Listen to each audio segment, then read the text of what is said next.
Thank you to the Association of Certified Gaming Compliance Specialists for the opportunity to be part of this fantastic initiative.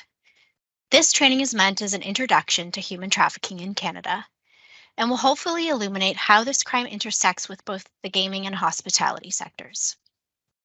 A very special thank you to the lived experience expert who assisted with the content development and review process to ensure that this training was person-centered, trauma-informed, and reflective of the realities of trafficking in Canada today.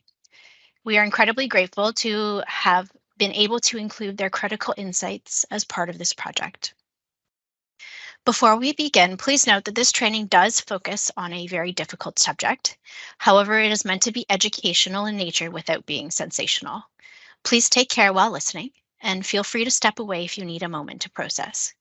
If you are in need of support, the Canadian Human Trafficking Hotline is available 24/7 at 1-833-900-1010. Before we begin today, I want to acknowledge that while this is a virtual training, the land on which I am recording this session is the traditional home of many nations, including the Mississauga of the New Credit, the Huron-Wendat, and the Haudenosaunee people. I'm thankful to be able to work in partnership and live on the land, and really grateful to the many First Nation, Métis, and Inuit people who have cared for this territory since time immemorial, and who continue to contribute to the strengthening of all communities across Turtle Island. Land acknowledgements are a traditional way that First Peoples recognize the other nations which they were visiting. And today, acknowledging traditional Indigenous territories is one way to recognize both the historical and contemporary Indigenous presence and land rights. It is just one small step that we can take towards dismantling the ongoing impact of colonialism and oppression of Indigenous people in Canada and move closer towards reconciliation. I encourage you to do your own reading and learn about the traditional land on which you currently reside or work, which nations recorded or unrecorded have taken care of the land, and which treaties apply to the land on which you're situated, and critically reflect on your own relationship to the land. My name is Ashley. I'm the Director of Stakeholder Relations at the Canadian Centre to End Human Trafficking, and I will be leading you through this session. But before we jump into outcomes for the training, I want to start with a poignant quote from the former US President Barack Obama, who said of human trafficking, "It ought to concern every person because it is a debasement of our common humanity. It ought to concern every community because it tears at our social fabric. It ought to concern every business because it distorts markets, and it ought to concern every nation because it endangers public health and fuels violence and organized crime." This training will be broken down into 6 parts, and at the end, you'll be better able to define human trafficking and understand the differences between sex and labor trafficking and how they happen here in Canada. You'll also be better equipped to understand how trafficking activity intersects with the gaming and hospitality sector in Canada. You'll have some concrete red flag indicators to be mindful of, and finally, some tools and resources that you can take back to your workplace and also back to your community. And while you may be taking this for training, for work-related purposes, you're also a member of your community. And so it's important to remember that human trafficking is happening in all of our communities, and each one of us has the opportunity to be part of the solution. I really hope you're able to have some concrete takeaways, both personally and professionally. Very quickly, before we jump in, the Canadian Centre is a national charity focused on mobilizing collective action and system change to end all forms of human trafficking in Canada. And really, Centre was developed to enhance cross-sectoral collaboration with governments, the private sector, not-for-profits, as well as the Canadian public. And we really function as that backbone organization to do that, supporting cross-sectoral collaboration by sharing information and best practices, by bringing people together to reduce duplicate efforts, and really to kind of dismantle the siloed approach to addressing trafficking in Canada. We are both publicly and privately funded, and also the operators of the 24/7 National Canadian Human Trafficking Hotline, developed with support from the Federal Department of Public Safety and other generous donors. Some of our work includes primary research and data collection to shine a light on the issue of trafficking. We work to educate communities, networks, service providers about the reality of this issue and to share that hotline resource. And we also work with policymakers at all levels to address the systemic issues that are impacting trafficking, and advocating for service provision and funding to bring forward real change. So what is human trafficking? Human trafficking is a criminal activity in which people are forced, coerced, or deceived into an exploitative situation for another person's gain. So in Canada, anyone involved in the receiving, the harboring, the transporting, the obtaining of a person for the purpose of exploitation has committed a trafficking offense. Human trafficking is often described as a crime that is hidden in plain sight because victims and traffickers don't always outwardly appear in the ways in which television or pop culture tell us that they do. The unfortunate reality is, in fact, that pop culture depictions of human trafficking often do more harm than good and may misrepresent how this is really occurring in our communities. A little later on, I will take you through some of the common misperceptions about human trafficking. But really, in Canada, we see two main forms of human trafficking, which are sex and labor trafficking. Some of our early data around the hotline reported cases identifies that 71% of all reported cases to the hotline were identified as sex trafficking, followed by labor trafficking at 7%. And approximately 20% of cases were identified as not specified, and that's really when someone calls the hotline without specifying the nature of their trafficking situation. But what's the important takeaway here is we really believe that labor trafficking is quite underrepresented in our current data set, and is certainly vastly underreported in the data set collected by Statistics Canada at the federal level. And we know that migrant workers in particular are a difficult population to reach due to the fact that they are often in secluded rural areas, may not have ready access to the internet, as well as language and cultural barriers. Human trafficking is identified in two places in Canada. First, it is a criminal code offence in the Canadian Criminal Code, as well as identified in the Immigration, Refugee and Protection Act. The criminal code understanding of the crime of human trafficking has three main elements. So on the right, you'll see the act, which is what is done by the trafficker. And so any one of the listed activities in the red box are criminal acts as it relates to trafficking. And then in the middle there, you'll see the means. So this is the part of the trafficking activity that identifies how a person was trafficked and exploited. Did the trafficker use physical force or violence, coercion, threats, lies to lure someone into that trafficking situation? And then what are the actions that they took to keep that person stuck, keep them in the trafficking situation?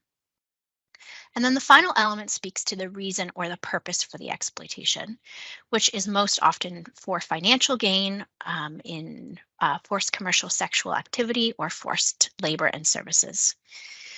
What's important here, the takeaway is that you only one element from the act means purpose model here is required to substantiate a human trafficking claim. However, in reality, things are far more complex and unfortunately not so black and white. Unfortunately, we often see the terms trafficking and smuggling used interchangeably, but they are in fact two very distinct things. So again, before we kind of jump into the meat about what human trafficking is, we need to talk about what trafficking is not. And so while you can see on the left side, trafficking is a crime against a person, whereas smuggling is really a crime against a nation's border. Trafficking is based on exploitation, smuggling is based on transportation. And trafficking does not require movement or a border to be crossed, whereas smuggling really requires that border crossing element. But the takeaway here really is that individuals who are smuggled into a country then become more at risk for trafficking because they often don't have status within that country, and that's a risk factor there. So according to estimates from the International Labour Organization in Geneva, in 2021, there were an estimated 50 million people, including men, women, and children, who were victims of trafficking.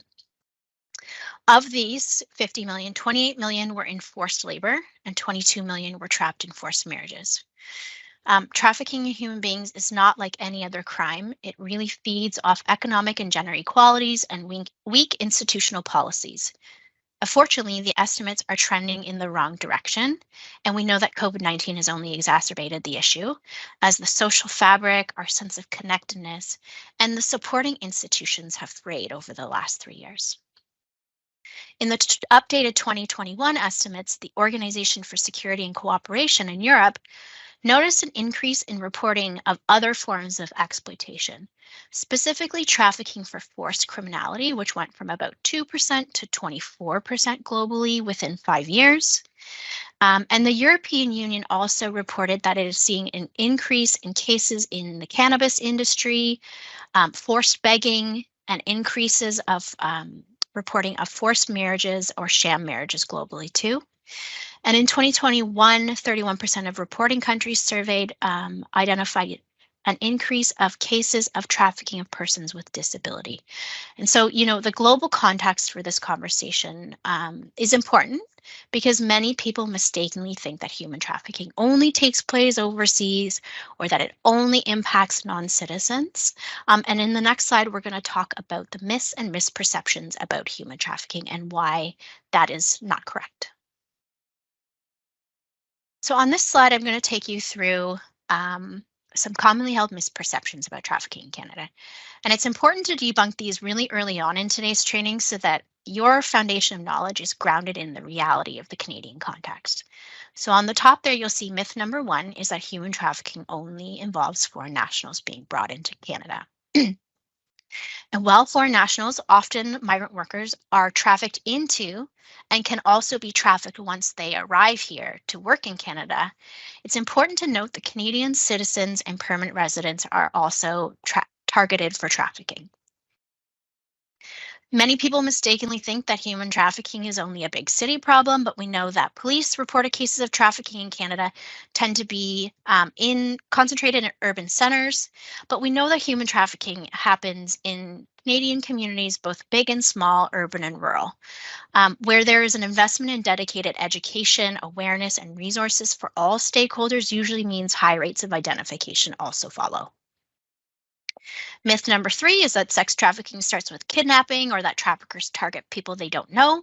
And while this can happen, most of the time traffickers know their victim and may have a romantic relationship with them, maybe a family member, maybe a friend, or may have an employer-employee relationship with the victim. Number 4, only women and girls are targeted for sex trafficking. Again, this is not true.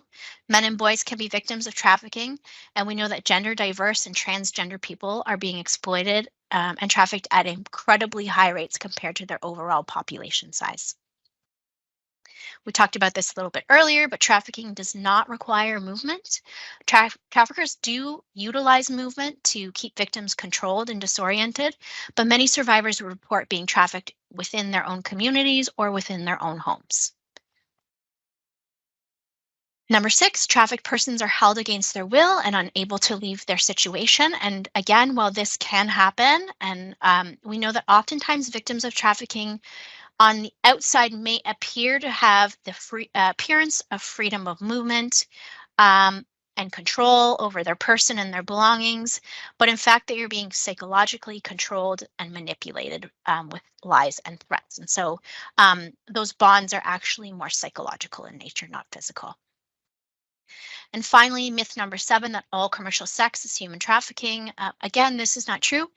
People choose to engage in sex work for a variety of reasons, whereas trafficking involves coercion, manipulation, control, violence, and a lack of choice.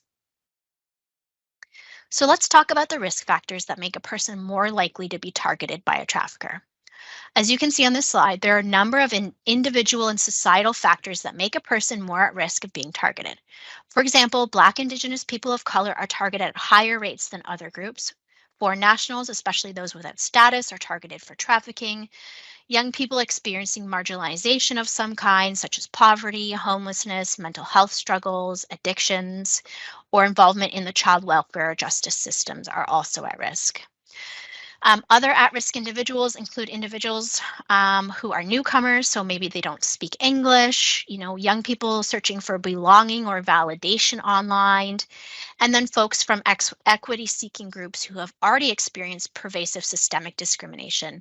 Again, maybe easier for traffickers to disempower and control than other groups.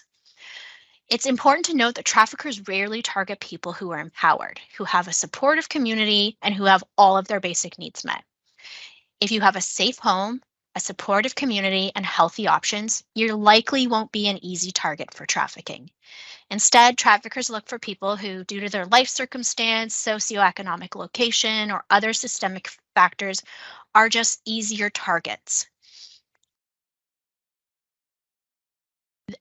Across all of the cases reported to the Canadian Human Trafficking Hotline in its first year, we found that a staggering 90% of victims and survivors identified as female. The center's data also found that it's not just women and girls who are disproportionately targeted by trafficking. The data shows us that transgender men, women, and gender diverse individuals are victimized at much higher rates relative to their population size. While this group comprises approximately 0.24% of our total population, they represented 2% of all cases that were documented to the hotline in year one. So we know that this means that the victimization rate amongst this group is nearly 8 times higher than what you might expect if you were just looking at their share of the population. Traffickers are also incredibly opportunistic, and they will use a variety of recruitment methods and locations to target potential victims. Recruitment can come in the form of fake job ads. Often we're seeing it happen via social media. We know that there's peer-to-peer recruitment happening in schools, in shelters, other institutions. Again, we also know that female-to-female recruitment is especially challenging and complex to tease apart, as most often in these specific scenarios, a young person who was once a trafficking victim becomes a recruiter on behalf of the trafficker as a means of survival. Human trafficking does not impact everyone equally. However, we know intuitively that traffickers target those who've historically been marginalized. Evidence has found that victims are disproportionately more likely to come from Indigenous, Black, 2S LGBTQIA+ and migrant communities, and yet this reality still isn't well understood in Canada. In addition to experiencing higher rates of personal trauma, these groups face broader systemic issues that have helped foster distrust of our institutions. And within this context, they may hesitate to seek help from these institutions for fear of being re-victimized. And unfortunately, it's this reluctance to identify which has led to fewer officially reported trafficking cases and has created a situation where these marginalized or equity-seeking groups are invisible in our current data sets that are really used to guide policymaking and resource allocation. And so really the reality is that eliminating human trafficking then becomes very difficult if decision makers aren't able to see the full picture. As a national backbone organization, we are looking at the ways that we can partner across sectors to strengthen the safety net for victims and survivors of trafficking. And so some of the items that are required to improve Canada's response to trafficking are trauma-informed tailored services that are funded in perpetuity for survivors, cross-jurisdictional responses and strategies in every province and territory, improved communication amongst various stakeholders, governments, their entities, and agencies. And really, we need to look holistically at the underlying social factors that are contributing to trafficking for both victims and perpetrators. And we really need to shift our focus on prevention efforts. Finally, increased training for judges, Crown prosecutors, and law enforcement will allow survivors to have better outcomes.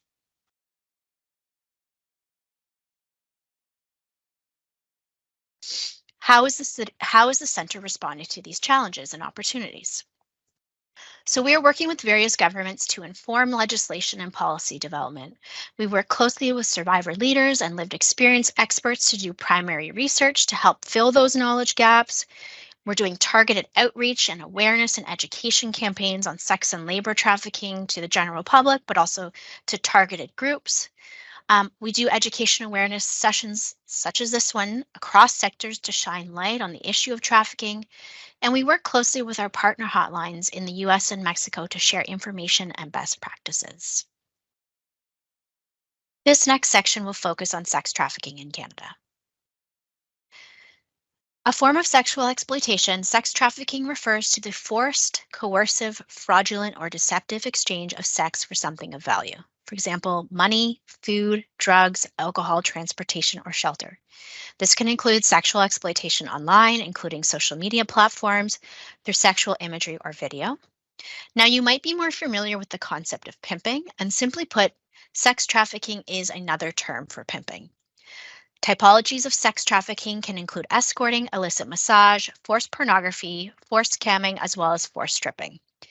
Children and youth under the age of 18 cannot engage in sex work or cannot exchange sex for money, drugs, alcohol, transportation, etc., or any other object of necessity. Traffickers are extremely skilled at presenting themselves as potential protectors, as potential partners, or potential providers, which may sometimes feel like the perfect solution to what's going on in someone's life. So let's talk about how sex trafficking is typically happening in Canada. For the purpose of this slide, we're going to consider the potential targeted individual or victim to be female, and the trafficker we will refer to as male. The most common scenario we see is the boyfriend trafficker, also known as the Romeo pimp. Unfortunately, there's a bit of a formula that accompanies this type of trafficking, and it is incredibly effective and easily replicated. On this slide, you will see the typical stages of grooming and exploitation. On the far left side is the luring stage, where traffickers are really looking to identify young people who have more obvious signs of being at risk.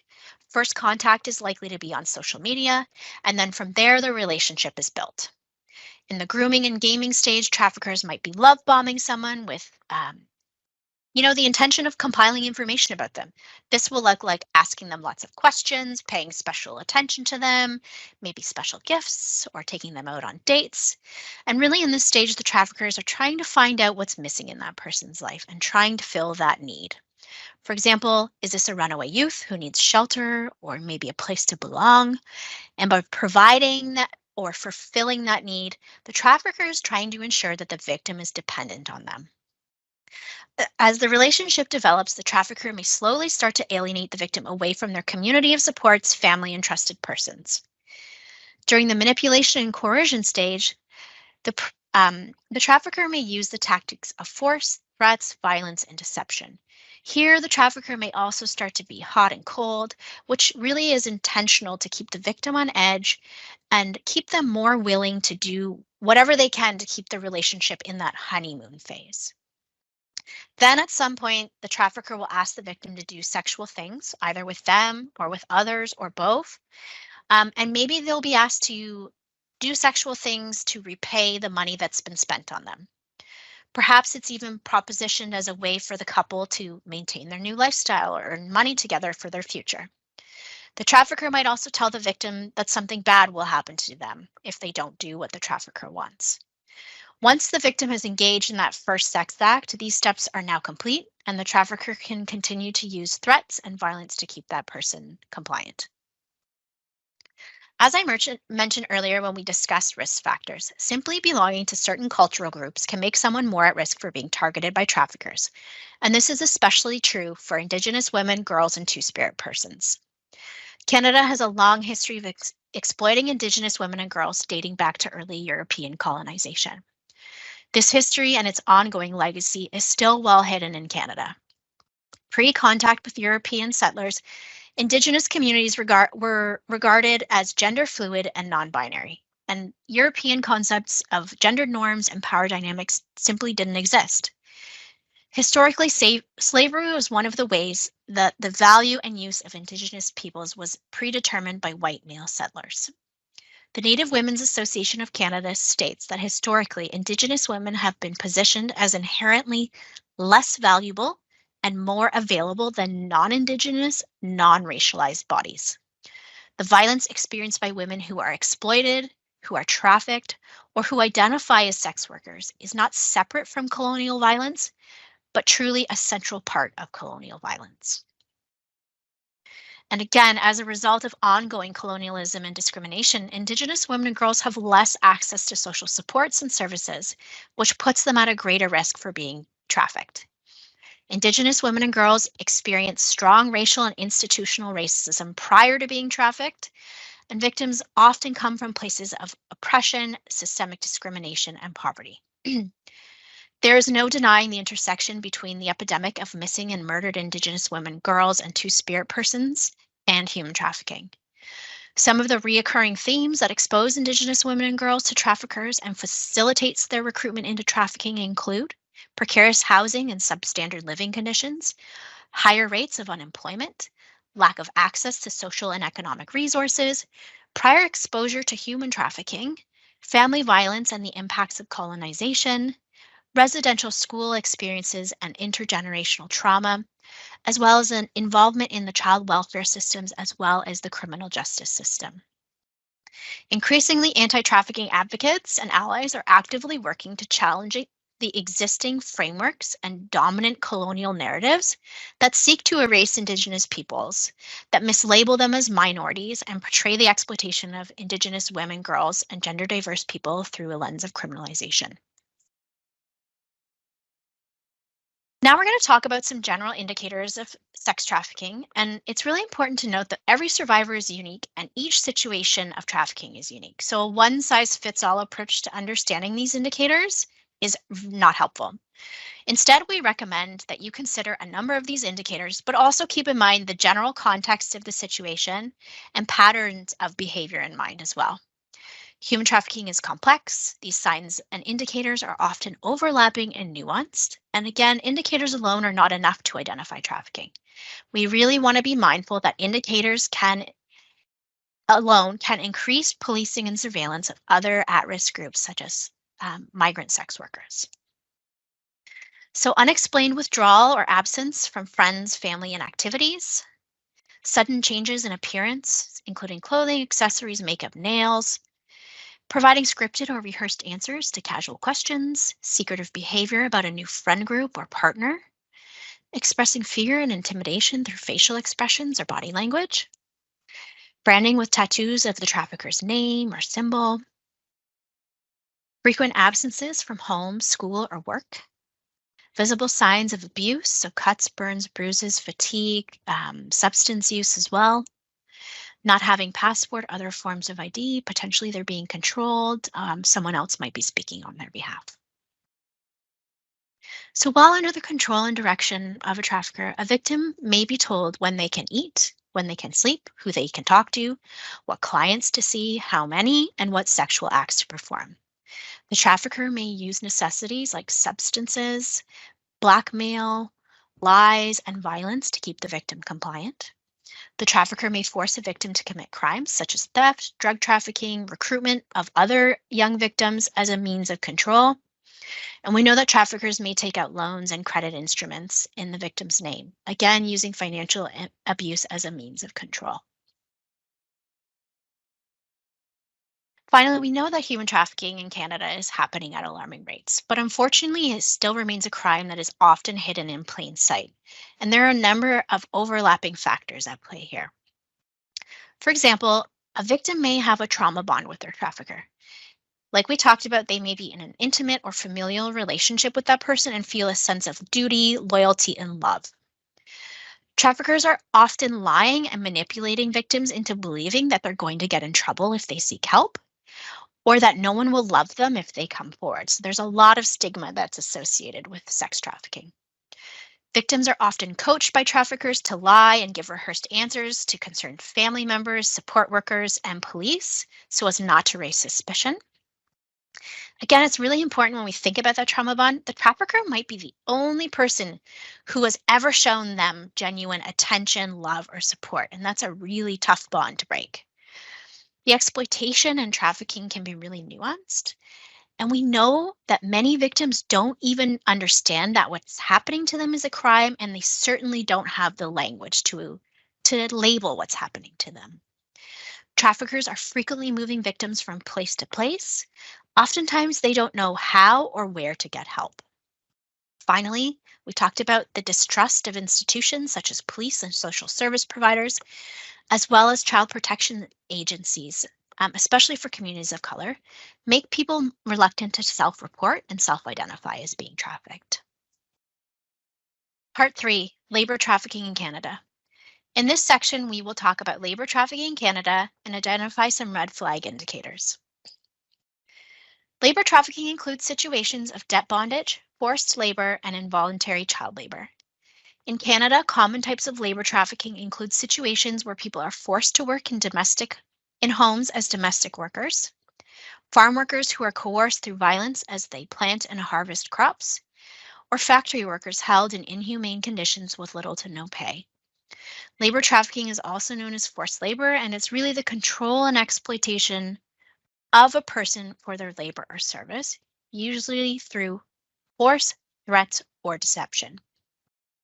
Situations of labor exploitation often include very poor and unsafe working conditions, abuse, extremely long hours, and unfair or non-existent wages.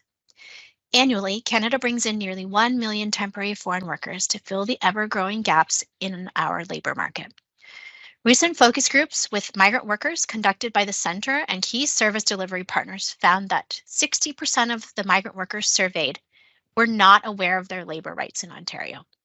This is just one of the systemic reasons why migrant workers are often targeted for this abuse. Bonded labor or debt bondage is widely used as a method to exploit people. Victims become bonded laborers when their labor becomes the means of repaying a loan or a service. Really, the value of their work is often greater than the original sum of money that was borrowed. However, they continue to accrue interest on that loan, or they continue to incur additional costs with no means to repay the original sum. Forced labor, like I mentioned, is a situation where victims are forced against their will under the threat of violence or some other punishment. Their freedom is restricted, and there is a degree of ownership or control that is exerted by the employer. So let's briefly talk about how labor trafficking happens in Canada.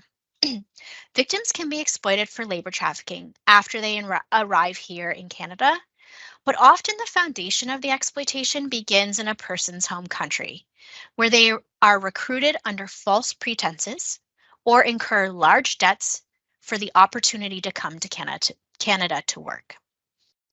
Upon arrival, they may be met by a facilitator or a manager who takes them to the job site. Unfortunately, what was promised in terms of wages, work responsibilities, workplace protections, workplace accommodations are vastly different. Those who are labor trafficked may be fearful of immigration or police and may feel like the family they have back home are being threatened. And so they often endure the abuse for these reasons. So now I'm going to take you through some of the indicators of labor trafficking, and similar to the indicators on sex trafficking, it's not a one size fits all around labor trafficking situations, and really the signs and indicators are nuanced and overlapping. And so again, a combination of these indicators should be taken into consideration, as well as the general context of the situation. Some indicators of labor trafficking are individuals who are lacking the appropriate safety equipment or clothing to do their job.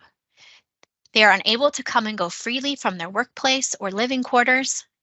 They may be forced to work overtime without compensation.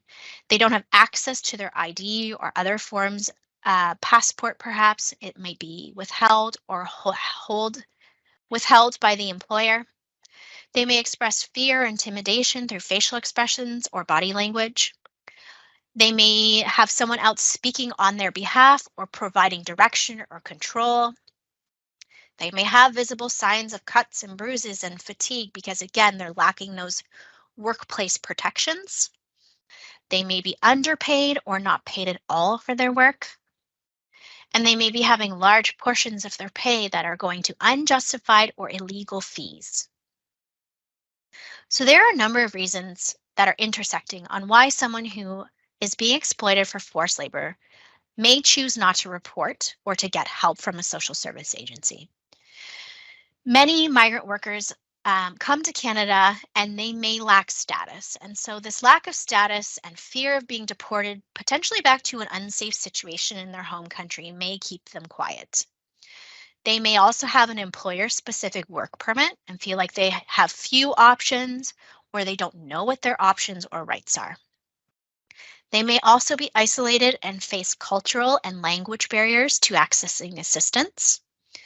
They may have a distrust of public institutions, and they may have received threats from the employer to themselves, to their colleagues, and to their loved ones back home.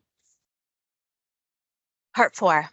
In this section, we will talk a little bit about the prevalence of human trafficking in Canada, why it's so challenging to get good sightlines on this issue, and walk you through some novel research from the Canadian Centre to End Human Trafficking that has an interesting nexus for the gaming and casino industry. Historically, our national understanding of human trafficking has typically been based on data collected via the Uniform Crime Reporting Survey, which is collected from police services across Canada. Relying on this one type of data to quantify the scope of trafficking is incredibly problematic.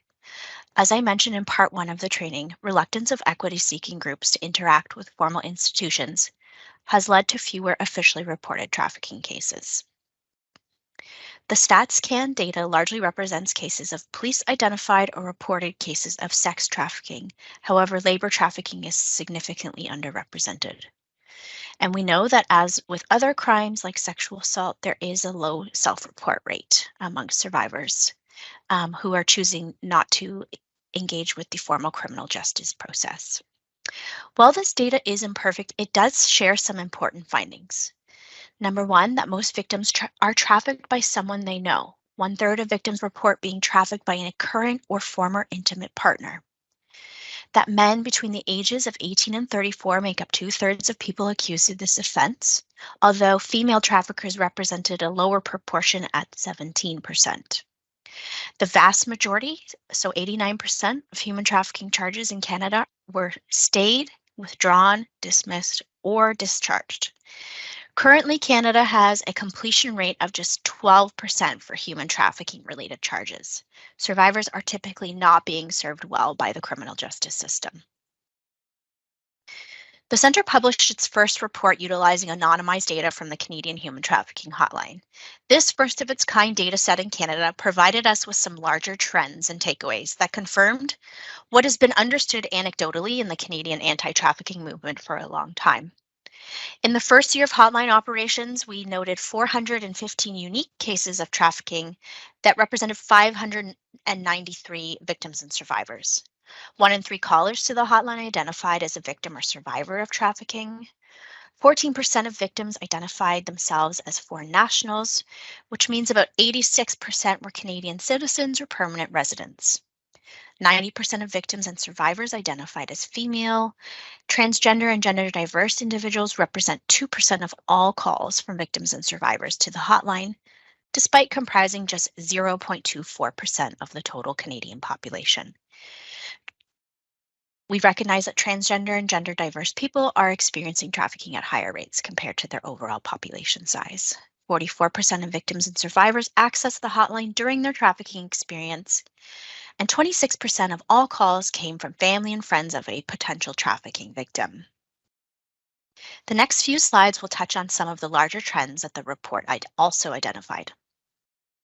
Trend 1 found evidence to support the notion that sex and labor trafficking are the most common forms of human trafficking in Canada. Trend 2, that human trafficking is a gender-based crime and must be treated as such. Again, that 90% of victims identified as cisgender females. And again, you can see that overrepresentation of transgender and gender diverse individuals. Human trafficking victims and survivors were the largest caller type, about 1 in 3, followed by social service providers and then family members. We also recognize that accessing the disparate, underfunded social support network is incredibly challenging for trafficking survivors. The center's data shows that 69% of all requests for services were for emergency shelter and housing, followed by 22% of referrals that came in for supportive counseling, and then 19% for case management. Family and friends. Trend number 5, family and friends are uniquely positioned to identify the early stages of grooming and luring and assist survivors.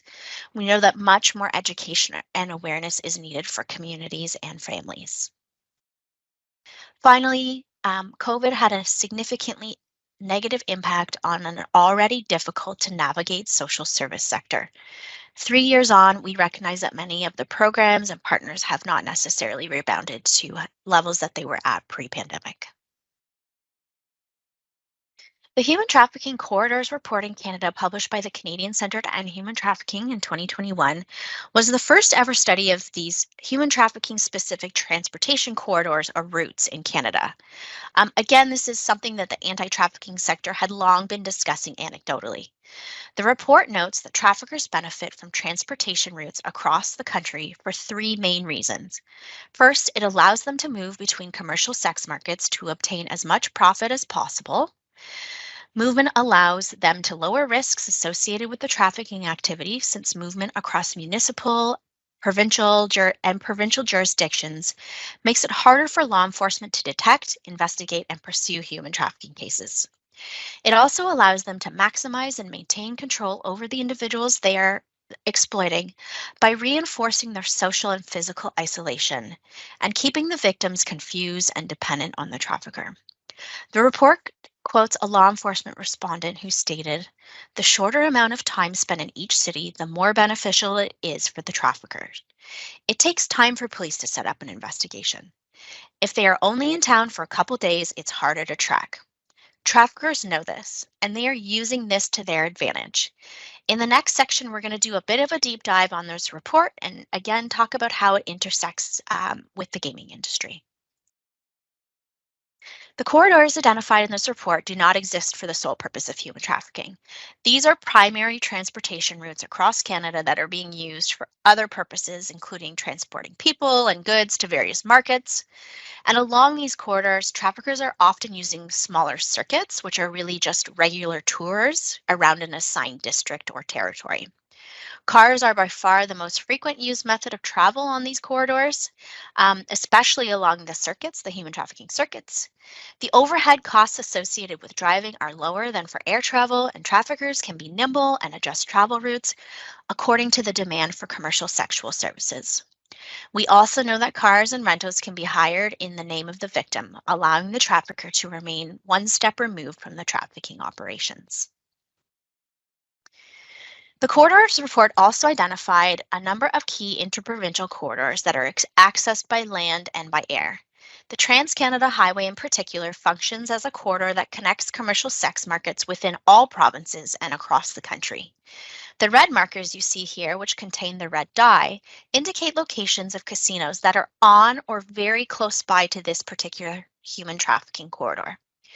Our research indicates that interprovincial corridors occur when traffickers transport victims across provinces to access those markets.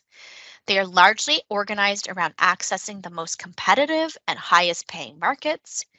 And because those additional costs associated with flying and driving long distance, interprovincial corridors tend to run between large urban centers with large markets. Once a trafficker and a victim arrive in a new province, they may stay to capitalize on the major urban commercial sex market in the city of arrival, or they may access other intra-provincial corridors within the province. Women and girls of Canadian nationality made up the vast majority of sex trafficking victims and survivors that were identified by both frontline service agencies and law enforcement respondents for this study. Only a small proportion of law enforcement, at 10%, and service provider respondents at 16% reported having worked previously with male or trans-identified survivors. Of note, 53% of service providers and 40% of law enforcement respondents indicated that they had worked with survivors identifying as Indigenous. Indigenous women and girls are more likely to experience trafficking after traveling to urban centers from rural communities for reasons unrelated to exploitation, such as medical appointments, to access education, or to seek employment opportunities. Once in an unfamiliar urban area, Indigenous women and girls may be targeted by traffickers, or they may engage in high risk survival sex to meet their basic needs, such as access to food and shelter, which again makes them more at risk for being targeted for trafficking. Ontario's 401 highway connects Montreal, Quebec, and Windsor, Ontario, and between these two endpoints, there are several populous urban centers. Traffickers may choose to operate along the entire 401 corridor or capitalize on movement through this densely populated region, such as the Greater Toronto Area. You can see with the smaller red dots a number of populous destination cities along the 401 corridor and a number of casinos that are next to or within close proximity to this corridor. When interviewees were asked about the sectors or types of trafficking engaged with specifically along the trafficking corridors, over half of service providers and 90% of law enforcement officers interviewed for this report reported the widespread use of escort services to facilitate trafficking. Although other typologies of trafficking emerged from the interviews, they were not identified as using these trafficking corridors. This is likely because other forms of trafficking, such as illicit massage, pornography, and personal sexual servitude, likely rely on the trafficker having a stable location for that kind of exploitation to occur. Within Atlantic Canada, the stretch of the Trans-Canada Highway between Halifax and Moncton was the most frequently mentioned corridor by interviewees and is the most well-known human trafficking corridor in that part of the country. Traffickers go to Moncton not only to connect to online commercial sex market, but also to access the commercial markets in strip clubs. Um, while strip clubs are permitted to operate in New Brunswick, they are not legally permitted in Nova Scotia. As you can see, Halifax, Truro, and Moncton represent destination markets for sexual activity, commercial sexual activity, and both Moncton and Halifax each have a casino there. The Quebec to Alberta corridor was one of the most commonly identified by interviewees, with a noticeable trend of trafficking of young women from Quebec into central and western Canada, most notably Alberta. Law enforcement respondents specifically noted the trafficking of victims from Montreal to Calgary by airplane. So you see those black lines there, those are the air routes. Victims either traveled with their trafficker or may travel alone, or maybe they're met by the trafficker or an associate upon arrival in Alberta. Traffickers and victims may stay in Calgary to arrange commercial sex interactions in hotels near the airport or downtown, or traffickers may move victims along the interprovincial corridor between Calgary and Fort McMurray, which we will see in a later slide. This is a visual representation of the types of recruitment that were identified by research respondents. Trafficker types can be understood according to the methods they use to traffic people and the business models under which they operate. Service providers are noted in red, whereas law enforcement respondents are noted in black. You will see that both groups were similar in identifying boyfriend traffickers and organized gangs as the two most significant trafficking types. Respondents also noticed a strong interplay between gang-related traffickers and boyfriend-style traffickers, but found it really difficult to determine whether gang members use Romeo trafficking techniques to maintain strong psychological holds on the victims, to traffic them as part of the gang's criminal activities, or if boyfriend traffickers are also gang affiliated but not necessarily trafficking on behalf of their gang.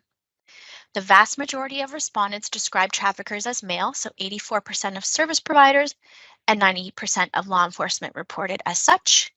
And of note, 40% of law enforcement respondents and 39% of service provider respondents said that they had worked with victims and survivors who had been trafficked by other women.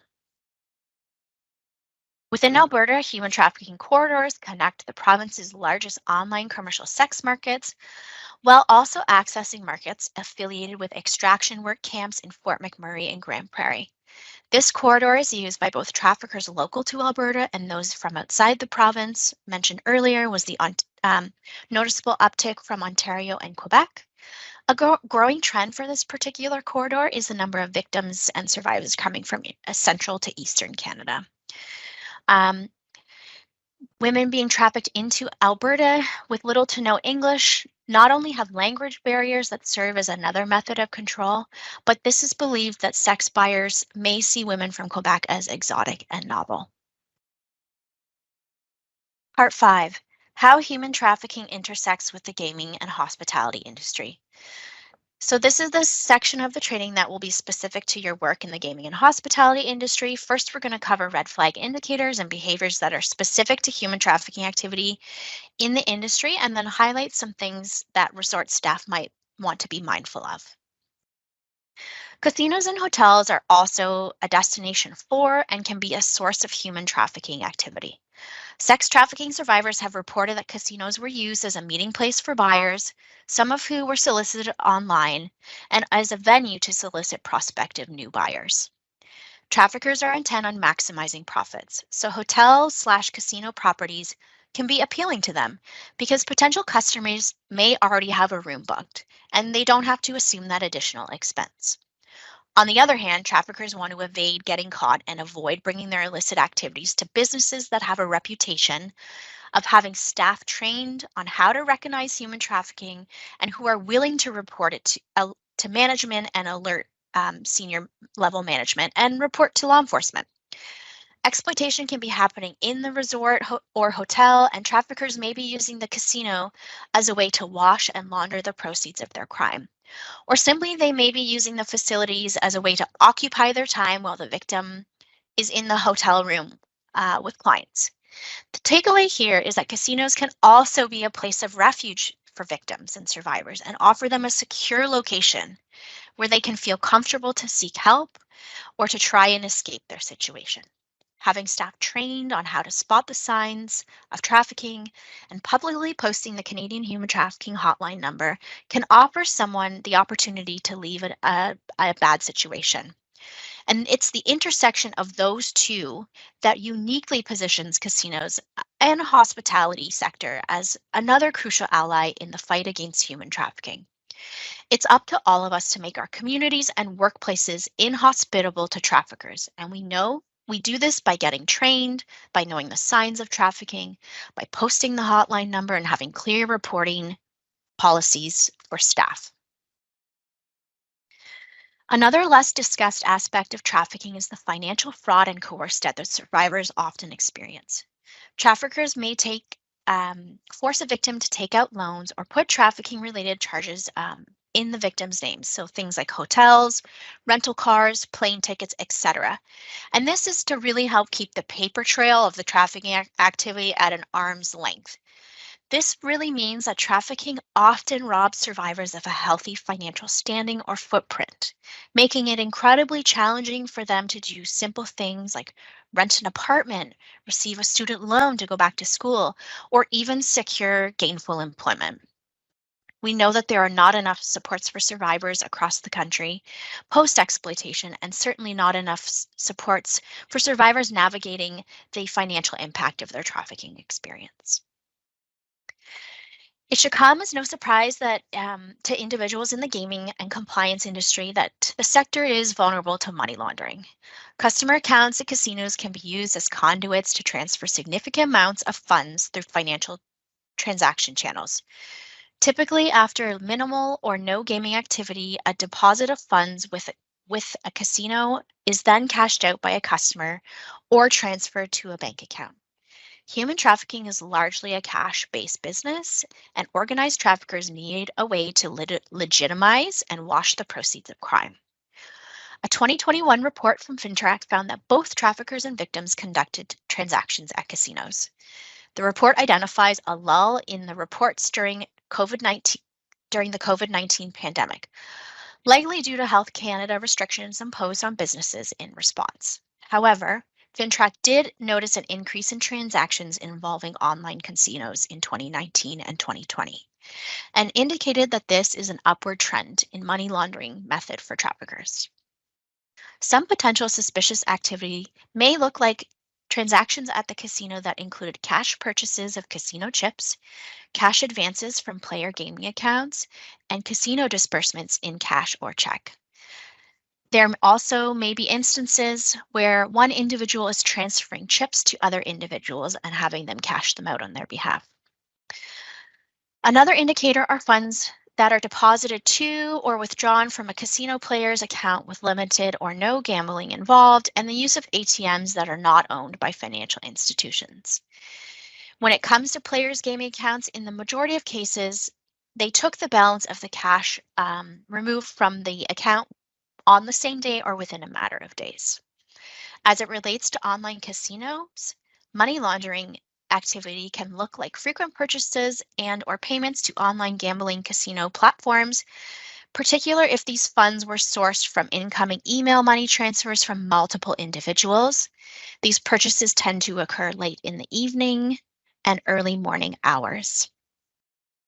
This next section is going to focus on gaming specific indicators. Um, but before we get into those red flags, it's important to note that a trafficker may be with their victim, they may be on the premises somewhere else, or they may send a victim onto the casino floor alone or into the adjacent resort property to meet or find clients. Like I mentioned, traffickers may also be using casino amenities to launder the proceeds of crime, like we discussed on the last slide, or even just to occupy their time while the victim is meeting clients. Some victims may be unfamiliar with the rules, the protocols, or the culture of the gaming environment. Another important note before we look at some of the key indicators is that there is no standard outfit of choice to identify a victim of trafficking. As contradictory as that might sound, a trafficking victim may not appear out of place, they may not appear inappropriately dressed, and they may not appear distressed. Alternatively, they may appear inappropriately dressed for the occasion, the environment, or the time of year. And again, a quick note before we begin, but thinking about each indicator alone is not necessarily going to indicate that someone is being trafficked. Again, we really want you to consider the situation, the context, and overall patterns of behavior. Some potentials indicators of trafficking in casinos can include a person who seeks permission from a third party for normal behaviors like ordering food, going to the washroom, and they might be not making their decisions independently. Perhaps they're being escorted. They aren't necessarily moving around freely or speaking freely. A person who is accompanied for or watched closely by a third party, they may remain in view and communicate via physical cues, or someone else might be speaking on their behalf.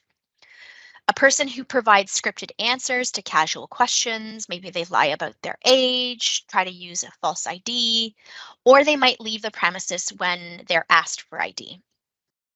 They may refuse to cooperate. An individual might appear ill, uneasy in the company of others. They might appear uncomfortable or anxious, agitated, etc. They may express fear and intimidation through facial expressions or body language. The individual may display signs of anxiety, fatigue, fear, paranoia, submissiveness, tension around other people. They may have branding with the tattoos of the trafficker's name or symbol. It may be an individual who's making reoccurring or frequent trips to the gaming area and leaves with or is closely followed by different individuals. And an individual who may have lost a sense of time or unable to identify what region or city they are currently located in. Some other additional things to be on the lookout for. So an individual who has a heightened awareness of other patrons in the gaming area, potentially big winners, or patrons who are intoxicated. If the individual is overly observant or express interest about casino security and surveillance, they may avoid eye contact. Again, may have someone else speak for them or taking physical cues from a third party. A young individual who is on site, so maybe in the hotel or restaurant, even though no age appropriate events are being hosted in the area. Victims of familial trafficking may be more likely to visit a family-friendly casino and resort property where they're more likely to blend in. Casino employees may witness individuals being subjected to verbal, physical, or emotional abuse, bullying, or demeaning treatment.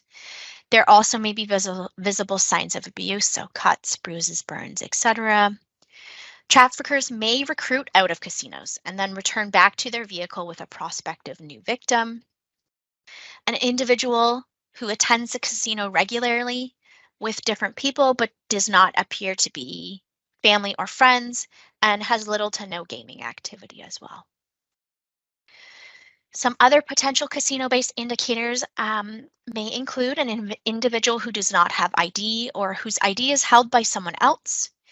This person may also be asking casino staff or other patrons for food or money, again, with little or no gaming activity. An individual who accompanies different people to make cash withdrawals, and an individual who does not have their own money, their own gaming funds, or their funds are being controlled by a third party. Again, an individual who is attending the casino with little to no gameplay or gainful employment in the surrounding area. Some casino-based transportation indicators could include an individual who travels to the casino in the early morning and late evening with no hotel reservation, an individual who travels with another person who they might seem uneasy about, are controlled by, or who speaks on their behalf, an individual who frequents the same route but appear to carry on items, their person that they didn't have earlier in the day. Victims and traffickers might not sit together on the bus, but they may remain in view of one another and communicate via physical cues. Again, here we also may want to think about those general human trafficking indicators from part 1 of the training as well.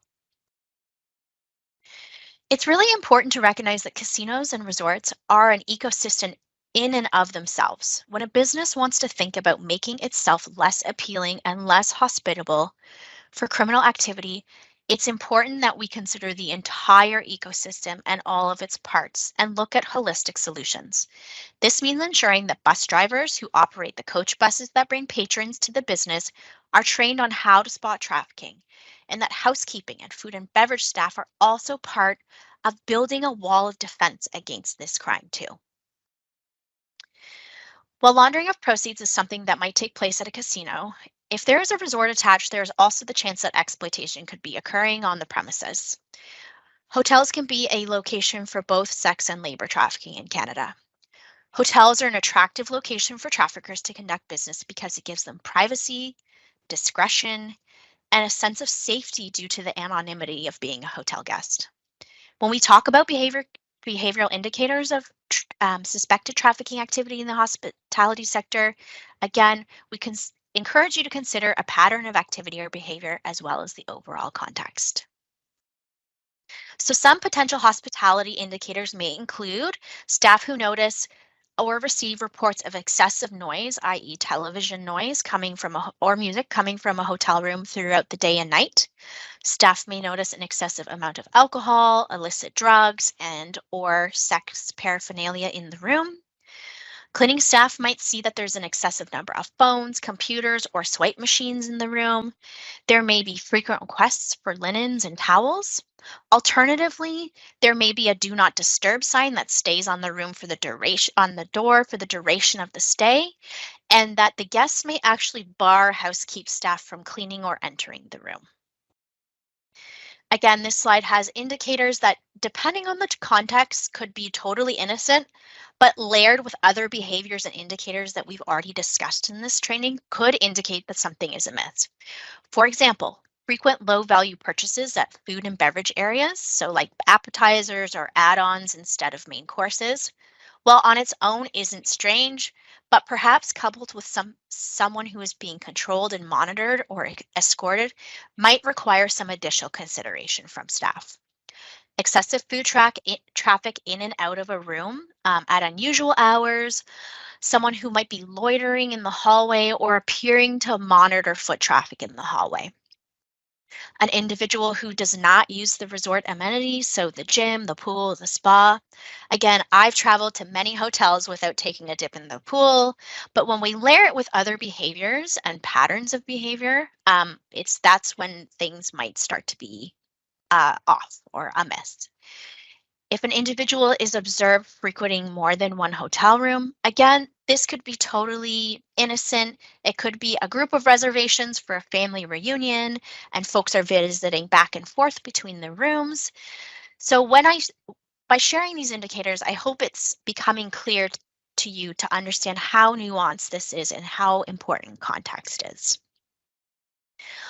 Some other potential indicators within the hospitality industry. So, an individual may walk around scoping out the security while looking for new clients. They may be spending most of their time in the bar, near hotel elevators, or corners of the property where there's a lot of foot traffic. They may be seen approaching patrons who they do not seem to share an existing relationship with and striking up conversations. Um, they may be seen arriving with a group, but they don't really associate with others in the group while they're working. Individuals have few or no personal items, such as no luggage or bags. Really quickly, I wanted to touch on a significant labor trafficking case from 2019 that occurred in Ontario. Migrant workers from Mexico were recruited by a family operated cleaning company that subcontracted with hotels and resorts throughout Ontario's cottage country. The workers were promised work and education opportunities in Canada, but ended up living in crowded, unsanitary conditions and were subjected to having illegal fees deducted from their pay so that they were often only earning less than $50 per week. In total, 43 men and women were horribly exploited by this family run trafficking operation. Sadly, the resorts and hoteliers had no idea that this was happening to the men and women working alongside them. I share this story because it's important to understand that the hospitality businesses can be at risk for both sex and labor trafficking activity. In 2023, it's no longer acceptable for a business to say that it didn't know. Businesses need to do their due diligence to understand the ethics associated with supply chain related compliance for both goods and labor. I also want to talk about the importance of implications for businesses who either turn a blind eye to trafficking or fail to ensure that their businesses and property have taken the necessary steps to implement safety protocols when there are suspected trafficking situations occurring. In the United States, particularly, there have been a number of high profile civil suits against hotels which have failed to intervene in trafficking situations, some of which involved minors. While we haven't seen this type of civil suit here in Canada quite yet, it's not outside the realm of possibility. We also know that there have been instances where staff have been reported to have acted as brokers, facilitating meetings between trafficked people and potential buyers. And this is where background screening of employees is really crucial, as well as clear internal reporting policies for staff. Human trafficking incidents can bring the business negative publicity, which carries reputational risk. And failing to address serious safety issues can negatively impact the morale of staff, can result in high turnover rates, and ultimately affect the profitability of the business. Part 6, Tools and Resources for the Gaming Sector. Trafficking is a complex crime. It is dynamic, and traffickers are ever evolving their tactics to stay one step ahead. And this is absolutely true with the introduction of certain technologies, which are helping to facilitate trafficking operations while allowing perpetrators to stay one step removed from the activity. This crime requires collaborative, cross-sectoral solutions. In Canada, governments and the social service sector have been working to address the unique needs of survivors and disrupt trafficking operations. And more recently, the private sector has joined the fight too. The next section will identify tools, resources, and practical actions to empower private sector actors to be part of the solution to addressing trafficking in Canada.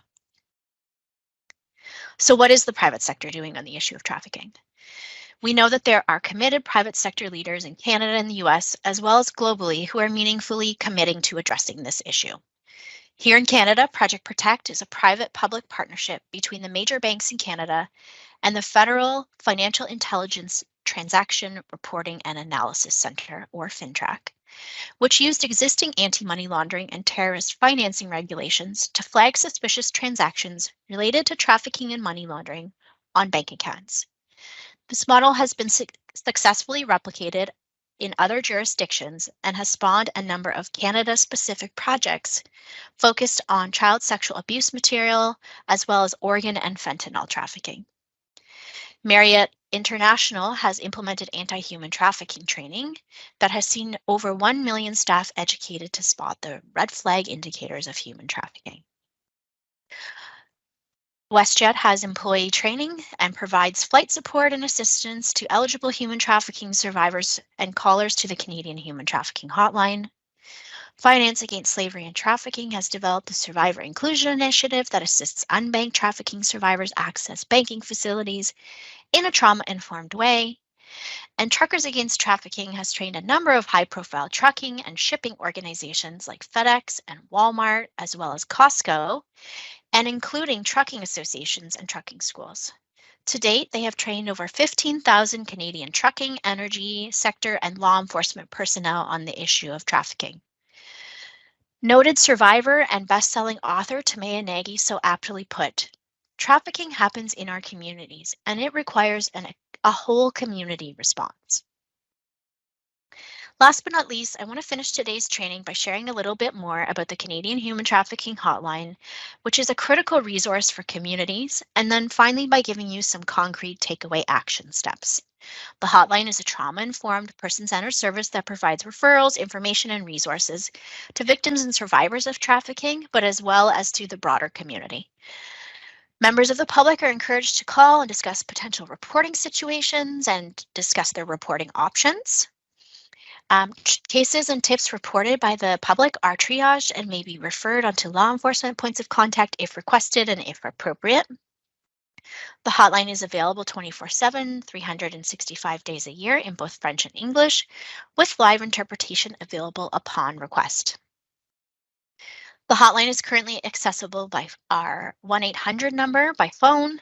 We have a chat function on our website. You can email us and send a web form. And the hotline has partnerships with over 950 social service providers across Canada, which works out to approximately 3,700 unique service offerings, and has developed referral and reporting relationships with over 100 law enforcement agencies. The hotline serves all provinces and territories in Canada, and really it's available for anyone in need of assistance, information, training, or resources related to the issue of trafficking. The hotline is a great resource that employees and community members who might require more information, have questions, or just need resources. Callers can remain completely anonymous and can confidentially discuss potential trafficking situations, evaluate the indicators or the behavior that they've witnessed with a trained professional. We know that trafficking doesn't happen in a vacuum, and this is really a important resource for our communities. I mentioned some of this earlier, but the hotline can provide the following services. So again, safety planning for individuals who are being trafficked or who know someone who is, and really provide you with practical steps to stay safe. It can provide a direct connection to social services in your community or closest community. It can provide trauma-informed, non-judgmental, and non-prescriptive support. It can provide you with general information. And finally, callers again are able to discuss potential trafficking situations and what their reporting options might be.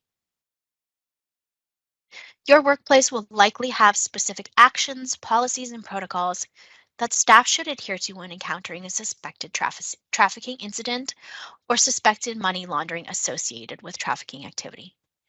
The hotline again is a great resource for employees and community members who have questions or need resources. The anonymity of the hotline allows them to evaluate those indicators with a professional. But ultimately, I want to leave you with the final words is that we really recommend that you do not confront individuals or directly voice concerns or suspicions, even if it's coming from a place of genuine concern. We know that this can endanger not only yourself, but the person who's being exploited. It's important to remember that not all exploited persons want help getting out of their current situation. There are so many factors at play that may prevent a survivor of trafficking from seeking help, and pushing this before they are actually ready to do so will not only be ineffective, but it might be harmful and may increase the level of violence that they are experiencing. As I mentioned earlier, having posters and information available to staff and guests is key to combating this crime and helping trafficked persons access help when they are ready. The hotline has free resources available for download that have been translated into 11 additional languages as well as 18 Indigenous languages. Please visit our website at www.canadianhumantraffickinghotline.ca to download yours today. And finally, here are some concrete steps that professionals and businesses can take to become better allies in the fight against human trafficking. 1. Empower employees by implementing yearly mandatory training for all staff, including frontline, maintenance, housing, food and beverage, security, and upper management, as well as anti-trafficking policies. There are experts in your community committed to prevention. Support their work and their efforts by seeking them out to host an employee training.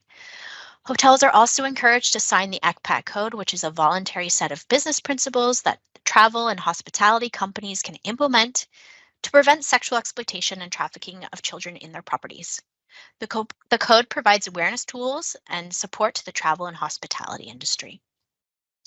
Again, post the Canadian Human Trafficking Hotline number in staff break areas, notice boards, in hotel rooms, and on digital screens that are accessible to the public. Support anti-trafficking organizations. Some suggestions may be including selecting an anti-trafficking charity for a corporate donation or employer matching program, or contributing dignity items to a local organization that supports trafficked persons, in-kind donations of conference space, or even emergency shelter in available hotel rooms for survivors when shelters are full. Hire survivor consultants to review policies and audit trainings to ensure that they are survivor informed, and consider creating specialized opportunities for survivors to re-enter the mainstream job market. Ensure there are clear anti-trafficking policies in place for suppliers of both goods and labor. Ensure that you are enforcing those policies. And finally, last but not least, please share what you have learned today. Take this information back to your dinner table, to your community, and your places of worship. Awareness is one of the critical ways that we can help to shine a light on the issue of trafficking.